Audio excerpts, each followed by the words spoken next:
Eva, welcome to Succession Stories, all the way from Denmark. I'm so excited to speak with you today. Thank you, and the same to you. I'm also excited to do this podcast. As I told you, I spent a wonderful 6 months in Denmark when I was in college, and I have a big fondness for Denmark. And your story is going to be a very interesting one, not only because there's an international element, but because you're going to be sharing some things from an honesty standpoint that maybe we don't always hear about family businesses. And we're going to get to a point of authenticity that I appreciate. So right up front, I wanted to say thank you for that, because so many people come on and say, oh, everything's been great. You share the real story. So let's dive in. Tell us about you. How did you get your beginnings with your family business? Back in the very beginning, the family business came into our family in 65 when my dad started working there. So he adopted the company as an extra child. So we grew up with it. But I am basically educated as a sailmaker, and I have been living in Norway since I took that education, had my own sail loft, and I was never going to work in the family business. But during the years, then I found out that life would maybe be easier or better if I joined the family business instead of being a sailmaker. A sailmaker, meaning these are big sailboats, right? Yeah, I made sail for the sailboats. And incredible. You don't meet people very often who are sailmakers. This is a craft. This is a skill that you needed to learn, right? Yeah, it was learning by doing, or it's an education, but you're working most when you're taking your education and only have a few weeks in school. And I moved to Norway because no sailmakers in Denmark wanted to hire women or female pupils. Amazing. And this was in the 70s or 80s? Yeah, 87. 87. Okay. Wow. Even 87, Denmark, much more liberal now. That would never happen, correct? I would think. No, I mean, I see them. I saw it actually back then also that Denmark was quite liberal, but not in this case. And Norway was far more, and Norway is still far more liberal than Denmark. So, and your family's business, you had chosen not to go in. What were they doing? We had a company called Brunata, which is doing heat cost allocation and selling heat cost meters, and also develop heat cost meters. And it's a European system mostly. In Denmark, there has been a law saying that all places where you share a common heat source, you have to measure how much heat you use. So you will have a focus on getting the use of the heat down, because then you can save some money and also you can save the environment. So tell us about the family situation. So your father acquired the company, and there's yourself and siblings?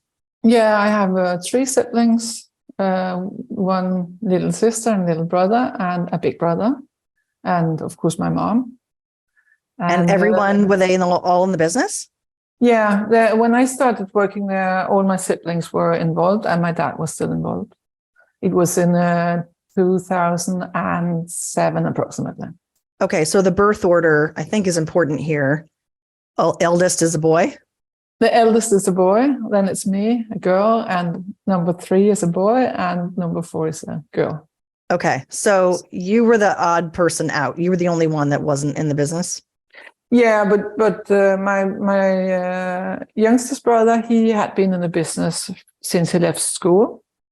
And my sister has taken some education beside. And also my big brother, he was out educating himself as an engineer and working other places. Okay. He came in, yeah. Gotcha. So we've set the stage. So now we're in the 90s. You're a sailmaker. You're in Norway. You have some siblings in the company. Your dad's the CEO and he's running it. How are things going? What's happening? At the moment, it's still a very popular member of our Sunday dinner, and it's a good company, and we are very proud of it. It's in our heart, and my dad succeed to achieve it in 91, I think, and at the same time we also did some succession. Me and my siblings got 15% shares each and suddenly became owners, which is a next level. And you can often I think you can see that when you get the shares, you also feel like you have some more power or some more to say or some more to demand. And I think no one was prepared for that. Because it was just a guess from my dad that he thought that, okay, it would be nice that my kids will be more involved in some kind of way. So there was no conversation. Did he sit you all down and explain, this is equity in the business, these are my expectations for you? When you said succession, what does that entail? You meant maybe the ownership succession as opposed to leadership succession? Here about succession is just that we get 15% shares each. Okay, so more from maybe an estate planning side of things, he was willing up front to gift percentages to all of you, but you all had an equal share. We all had an equal share. Equal share, the siblings. Okay, so he's running the company, you have an equal share, and he's got the majority vote. So he's in good health, running the company. Is the company in good health? Does it stay in good health? Yeah, and the company is at that moment in good health. It's my dad, he was not very, very focused on making a lot of money. He was very focused on having fair heat cost allocations to the inhabitants. So he was very focused on having very accurate meters made. And then there should be just a minor plus on the bottom line every year. And the money was invested in the company. And so a very good, healthy company. But also like on the line of, you shouldn't do many foods where it's tipping over because the bottom line is not very high. So there wasn't a lot of growth. It just sort of stable business. Yeah, it was a stable business. And at what point did you decide to enter? What were the circumstances? When I decided to enter the company, already my siblings, as I said, was working there. I was working at the sail maker. I had my own business. I had 2 small kids. The sailing business was more and more. We had more and more changed into that. Sales were made in the Far East, so we couldn't compete with the salary, and the prices was really going down on the sales. So it was very hard to make the end meet in the end of every month. And then I found out that if I went into the family business, maybe I could work a little less and at least have a salary where I knew what I had every month and what I could expect. So it was not because I have these and these skills I went into the business. It was more like I could have an easier life, and I could see that my siblings were there and they had higher salary than I could make. So what was the dynamic when you came in? Were they excited to welcome you in, or was there resistance? At that moment, I asked my dad. I said, I am thinking about closing down the sail loft, joining the company, and what do you think about that? Yeah, that would be a good idea. And I asked him, what do you want me to do? And he said, you can choose. So I chose to be in the Norwegian sailors and service company, which we had. it was a very small, tiny organization. We were only 5 people working there. And I became the manager. And but because it was so small, I also did all other things that we were doing: selling the meters, mounting the meters, doing the heat cost allocation. And it fitted me well to do that because it was maybe also a little close to being a sailmaker, because working on the floor. So at that moment it was okay, but quite fast I found out that we had some issues with the meters. And they was not totally wrong, but they didn't send. There was a radio sender in and they didn't send, so we didn't get the measurements. So we had to go out manual to read them, and then we had to change them. And the new meters we put in was also having some issues. So I contacted the headquarters in Denmark, where my siblings were and where my big brother had become the CEO. And I was trying to point out the issues that we had. And at that moment, I think that he felt like, then I was the little sister. How should I know? And I was just a sailmaker, and I was annoying, asking for, pointing out that we have some issues, we have to correct them. So we started having some heavy argues, more, I think, as siblings than as colleagues. And it was definitely not constructive. And was it contained to the two of you, or did your dad get pulled in? Did your other family members get pulled in? Or was it just between you and your brother? It was between me and my brother. Okay. And was he technically your boss? He was technically my boss, yeah. Okay. So he didn't want to hear this bad news. He didn't believe the message. He was shooting the messenger. What happened after that? We continued the discussions, and I continued, cooling people in the headquarters. So when I couldn't disturb him, I could disturb other about the issues. And I was at the moment, because we didn't have any rules about how we were working together, and we didn't have the governance about, okay, he is technically my boss, but if I know all the other people I can cool, then I just did that. I think that also disturbs the company. So it doesn't only disturb the relationship between me and my brother, or me as a manager in Norway and he as a CEO.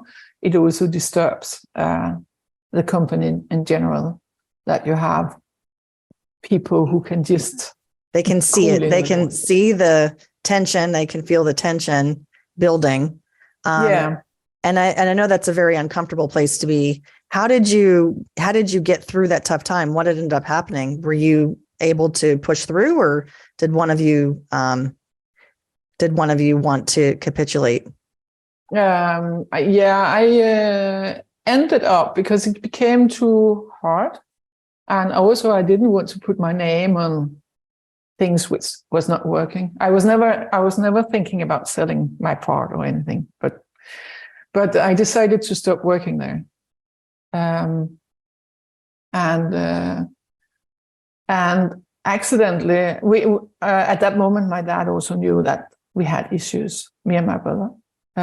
But at the day when I went to Denmark to deliver my resignment, or to deliver my what I was working with to other people to take it over, my dad asked my brother to leave. Wow, he asked him to leave. Yeah. And it was coming like lightning from a clear sky. We was not expecting that. What a shock. And your brother was probably angry and devastated and mad at you, blaming you, right? Yeah, I think that he saw that I was coming there because I knew that this was going to happen, because I was there that specific day. But also we didn't, it became a very stressful situation, of course. Suddenly we had like a company 450 employees and a lot of customers and no manager. I was in Denmark. I had my last day of work. I was going to Denmark and I was going to go back to Norway to be with my kids and my husband and starting a new life. And I just called my husband to say that, sorry, I don't know when I arrive back to Norway because we have an issue here. What was your father asking you to do? Was he asking you to step in as CEO? No. Okay. No. What we actually did was that we had one person who had been working in the company for many, many years, who was also in the management. And we asked him to be the CEO until we found the CEO that we want to continue with. So he stepped in. Okay. And then the three siblings, as me and my two little sister and little brother and my dad and this CEO, we started finding out what is the situation, how does the company look like, how is the financials, how is everything going. And of course also started informing the board and the employees and the bank and the customers and everything which you need to do in that situation. And sometimes I use a short story to describe how extremely, stressful, but also mentally or brainfully stressful it was, because I was in Denmark and I was not supposed to stay there, but I had to stay because of the situation. And my son, who was at that moment 10 years old, he had a riding lesson. I think day 2 or something like that in Norway. And I was just like, I have to go to Norway. I have to follow him to the riding lesson. And it was like, I took the last train to the airport and took the very early plane in the morning, went to our house, followed him to the riding lesson, took him back and flew back to Denmark. And it was totally crazy. And it was like, that is crazy. I could have, maybe he could have dropped that lesson, or I could have asked hundreds of people to take him there. But it was like everything was just, every thoughts and every plans and every actions was just put in a basket, and everything was important. It was, the family was important, my kids were important, the company, and you just have to pick, okay, on this note, it says, okay, I have to do this. Yeah, you definitely were compartmentalizing, because there was a lot of stress and there was a lot of pulls on your time, no doubt, all geography, family, and then the situation with your father and your brother. Did your father have a succession plan in mind? Should your brother retire? Was he already planning that this internal manager would be a successor? Or this was truly an emergency situation? It was truly an emergency situation. We didn't have any plans. Okay. At all. Yeah. And then when you had mentioned to me offline that bringing in an outside CEO was also the opportunity to professionalize the office, professionalize the role. It sounds like the financials were also in a bit of turmoil at this time, that the business was in a bit of a crisis. Did you end up staying to help turn it around? What ended up happening? Yeah, I stayed, or I traveled back and forward to Norway so I could take my son to the riding lessons. No, I started going back and forward. So I were in Denmark, or I were in our sales and service companies in Europe, like 4 days a week. So for my family back home and for my kids, it was also a totally new way of living, because normally I had my sail loft in my house or just beside my house. So I was normally always there, to one day to the other, just not there 4 days a week. And I became a part of the management group, and I was a part of the board, and I was the deputy chairman of the board. And after this happened in May 2011, and in November 11, we hired the first external CEO, and he stayed for 2 years. And in that period of time, we were starting the turnaround. We were starting fixing the meters. We were starting, also the financial. And I actually. We had a sales and service company in China, and I found out that they were absolutely not making any money. It was just a big minus, and I was I became very angry about that, because I was always pushed about Norway, why Norway didn't do it better and stuff like that. And then I saw we had this tiny little place so far away, which was just dragging out money from the company. So I just said, okay, I go to China. I will find out how we can solve this issue down here. And so I went there, and I went there 3 times, and I quite fast decided that we can't continue here. So we handed it over to the manager. He took over the company, so it was his, so then we could focus on the sales and service companies, which were in Europe and not so far away.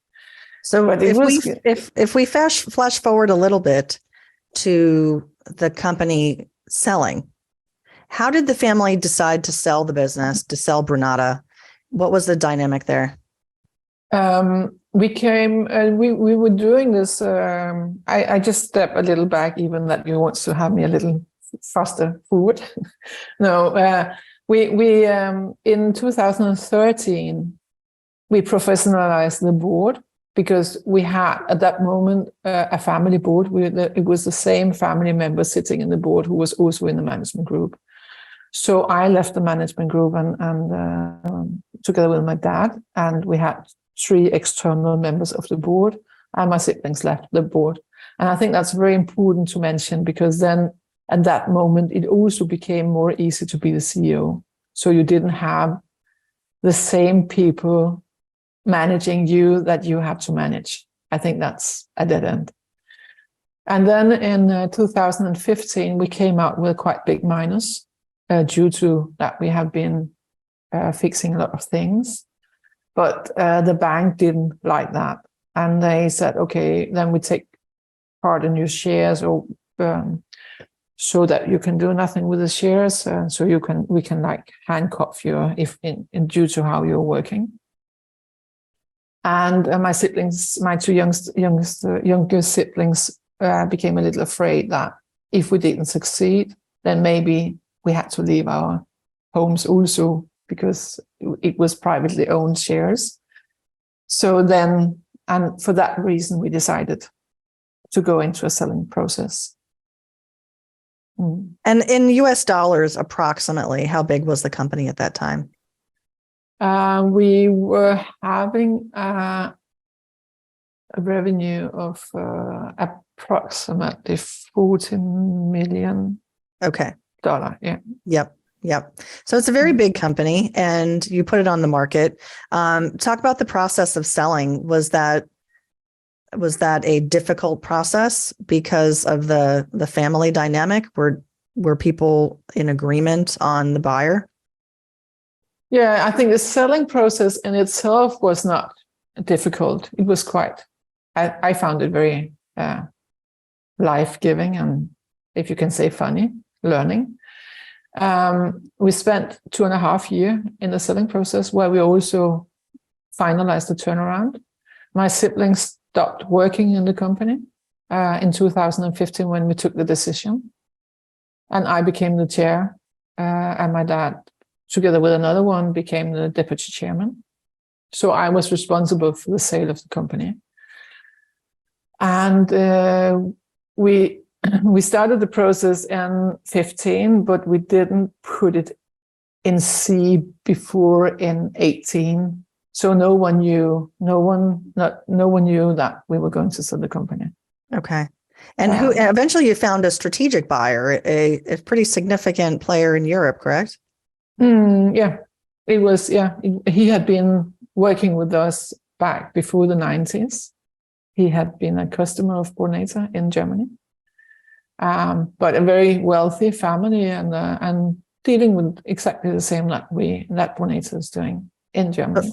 So a privately held company in Germany bought Brunata. That's a good family story. Business. Yeah. A family business. And you remained as on the board, or did you retire from the board when the deal went through? When the deal went through, I was 1 year at the board, but we didn't have, then suddenly Brunata was a sales and service company to their company in Germany. Yeah. So we didn't have any board meetings or anything like that. Gotcha. So if you could go back in time and give yourself a message at the roughest point, whatever the lowest point was, what would that lowest point be? And what would you say to yourself? I think that if we had, I can say to myself, but I think basically if we had been more professional or more structural or had more governance in the company at the moment, then I think we would also have succeeded having more meetings, which would be where we could achieve something instead of having meetings arguing. So it would have been better for the company. Yeah. When do you think family businesses should start transition planning to choose the right successor for the ownership? Very early. Yeah. What does that mean? 10 years, 20 years? I think already when you take over the company, then you have to start thinking about how will you prepare it for the future. And I think also it's very, very important that because we were a family of 4 siblings who all of us had a lot of knowledge about the company. And when you put in the successor, the one who's taking the lead, sometimes you can have the problem that this person will be feeling that he is a chosen one. So all the others is less clever than me. And I think it's very important that you put it up to say that we are actually, everybody have so great knowledge about the company. So if we could work together on finding ideas on new markets, new developments or stuff like that, we could be quite good in working together. But I think very often it happens that one have the lead and the other is put aside. And then you will have this fight or this ego of being heard, where no one is listening to you. There's a show in the United States called Succession, which just finished its final season. I don't know if you've watched it or you know about it. And they made a lot of wrong choices. The family made a lot of wrong choices on that show when it came to succession, which is obviously entertaining and part of the story. What do you think would prevent a family from making wrong choices when it comes to succession? I think basically communication, agreements. If you work in the company, contracts, which is showing you telling you what you need to achieve in terms of KPIs and stuff like that. So you know when you're a success. And I think also this forum where you can have the family owners meeting every month, every second month, every half year, depending how much you need, where you have an agenda and where you meet and you can discuss, ask questions, and that's where you discuss the family business. You take it out. You take it out of the Sunday dinner. It doesn't discuss the company back home for different reasons. But one of the most important is that the one who's working in the company will often feel like he's on 24/7. The family feels that they have the right to ask questions whenever they want, and you will never know what questions to get. So you will never be prepared. But at the other hand, I also think it's very important to have these family members who's not in the company have a place where they can ask the questions, where they can give ideas to change of the company or to market potentials or stuff like that. But I think it has to be in a place where this is what you're discussing, and it's planned, and there's an agenda, and a facilitator in sometimes could be quite valuable. Tell me about today, present day. What's the relationship with your brother? It's none. We No doesn't see each relationship. other. No, really. No, we doesn't see each other. But the rest of the family and also the grandkids are having a good relationship. So luckily, I think, when I started telling about our issues, I decided that because I went to the stage in 2014, which was in the middle of our turnaround, and I was speaking about the issues that we had. And it was a place where everybody could speak. It was Family Business Network's meeting, and everybody was supposed to speak quite openly. And it was about succession. But most of them were telling about the good stories where everything went well. And I could feel when I went to the stage after listening to all this that I became smaller and smaller when I came to the stage, and I was going to say, okay, it's only us. We can't do this. We are a sick family. And then when I finalized my speech and I came and met people after, one lady came to me and said, thank you so much because you're sharing. Your family or your brother looks like my brother, but my brother committed suicide. And I was really shocked. And for the rest of the day, I heard stories from family businesses who was really sad stories. And I think that basically in my heart, I believe that family business is a fantastic, they have so much to give, and they have long-term strategic decisions. They do philanthropy. They often go into the community when they are when they're located and try to build up a good. So I think they have so much to give, and it's so sad that you have this on the side, this war between family members, which could be with some structure or with some humbleness to each other, could be solved. Yeah. And I also said that, as I said before, that before we started the recording, that if we as siblings had been better to speak up each other's competences instead of focusing on the competences that we didn't have, then we would have been a fantastic management group, and we would still have owned the company. I'm quite sure about that. Yeah.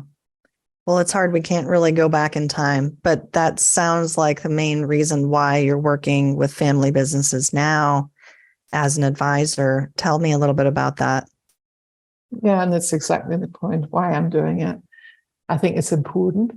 And I think also it's very given to meet family businesses and the family owning them, because they have a lot of proudness of the company they own, and there are so much they want to achieve, and some of them so frustrated because they can't be listened. They can't. Their voices is not heard. So I think trying to focus on how can we change the fundament of being a proud family owning a company which they're proud of. Yeah. At the same time as they can have very nice Sunday dinners, celebrating birthdays and having a nice family meetings together. Well, it's these succession stories are not always happy endings. There's some elements of really positive things in your story. And then there's obviously the relationship with your brother that maybe one day, you never know, can be repaired. So I like how you've balanced your perspective on that, and that you're guiding other family businesses to find a good place. If people want to get in touch with you, Eva, what's a good way to find you? I have a homepage, which is evafischer.com, where I have all my articles and stuff like that. And of course, they will find the telephone number and mail and Yes. LinkedIn and all those good things. And we'll put a link to the website in the show notes for sure. I love to ask everyone if they have a favorite quote, something that inspires you, and given your story. And we talked a little bit off air. I know you have one. What is yours? Yeah, it was actually what I said before, that if we could be better speaking up our competences at each other's siblings instead of focusing on what we're not able to do or what we doesn't have, then we could have been a very good managing group or owner group, and we would still have had the company. So number one piece of advice, as well as something that you hold close. Thank you so much for being on the show with me today and sharing your story. Before I let you go, I would be remiss if I didn't ask you for your favorite places for people to visit in Scandinavia. What are your top 3? I basically think we have in Norway Hurtigruten, which is a ferry who will take you on the coast from Bergen to far up north, which is a totally fantastic thing. And then, of course, Copenhagen, which have been, I mean, since you were here, it has developed a lot. It's a fantastic city. Absolutely. And one more? I think it might be, the mountains in Norway. Go skiing. Beautiful. Find the peace up there. Yeah. Beautiful. Well, thank you again, Eva. It was great to be with you today. Thanks so much for coming on Succession Stories. Thank you. And thank you for participating for me. Listeners, thank you so much for your support. Catch Succession Stories on your favorite podcast player or on YouTube, and be sure to subscribe to the show. If you want to maximize the value of your business and plan for future transition, connect with me at meetlaurie.barkman.com. Join me next time for more insights from transition to transaction. Until then, here's to your success.